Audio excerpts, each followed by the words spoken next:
క్రీస్తునందున్న ప్రియులకు ప్రేమతో వందనాలు తెలియజేస్తున్నాను. డిసెంబర్ నెల 22వ తేదీ 2024.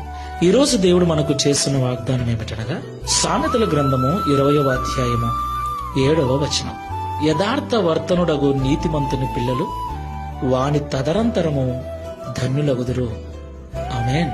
నా ప్రియమైన సహోదరి సహోదరులారా, ఈ లోకంలో పిల్లలు కలిగిన ప్రతి తల్లిదండ్రి తమ సుఖాలను, తమ ఆరోగ్యాన్ని, తమ ప్రాణాలను సైతం లెక్క చేయకుండా తాము ఏమైపోయినా పర్లేదు, పిల్లలు బాగుండాలని, ఉన్నంత వరకే కాదు మేము పోయిన తర్వాత కూడా పిల్లలు ఇబ్బంది పడకూడదని వారి కొరకు ఎంతో ప్రయాసపడుతున్నారు.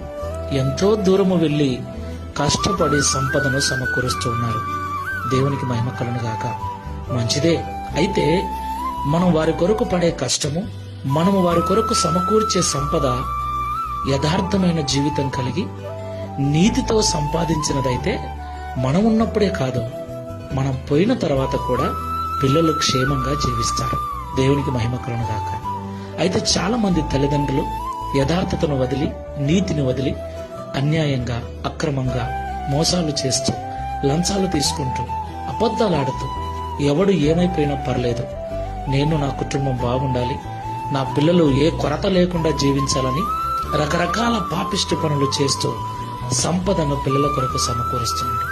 ప్రియులారా, మనం సంపదను సమకూరుస్తున్నామని అనుకుంటున్నాం, కానీ ఇలాంటి జీవితంతో మనము సంపదను సమకూర్చడం కాదు కదా, వారి కొరకు పాపాన్ని సమకూరుస్తున్నాం.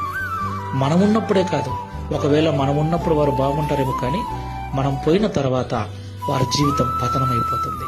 కాబట్టి పిల్లలు కలిగిన తల్లిదండ్రులమైన మనము యథార్థమైన జీవితాన్ని, నీతివంతమైన జీవితాన్ని జీవిస్తూ కాస్త కూడబెట్టినా సరే పిల్లలు మనం పోయిన తర్వాత కూడా క్షేమంగా జీవిస్తారు.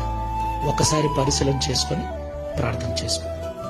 ప్రేమ స్వరూపుడా, పరిశుద్ధుడా, మీకు వందనాలు. అవును తండ్రి, మా జీవితం ఏమైపోయినా పర్లేదు, పిల్లలైనా బాగుండాలని వారి కొరకు ప్రతి తల్లిదండ్రి ప్రయాసపడుతున్నారు. ఉద్యోగాలు చేస్తున్నారు, వ్యాపారాలు చేస్తున్నారు, వ్యవసాయం చేస్తున్నారు.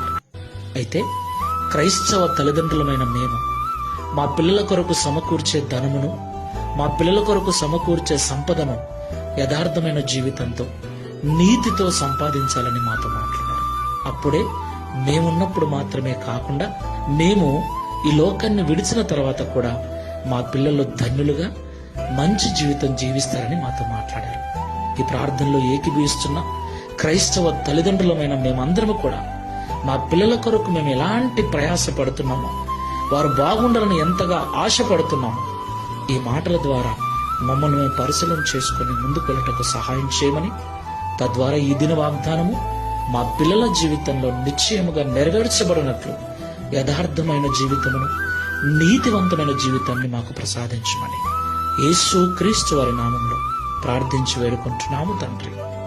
ఆమేన్. Praise the Lord. God bless you.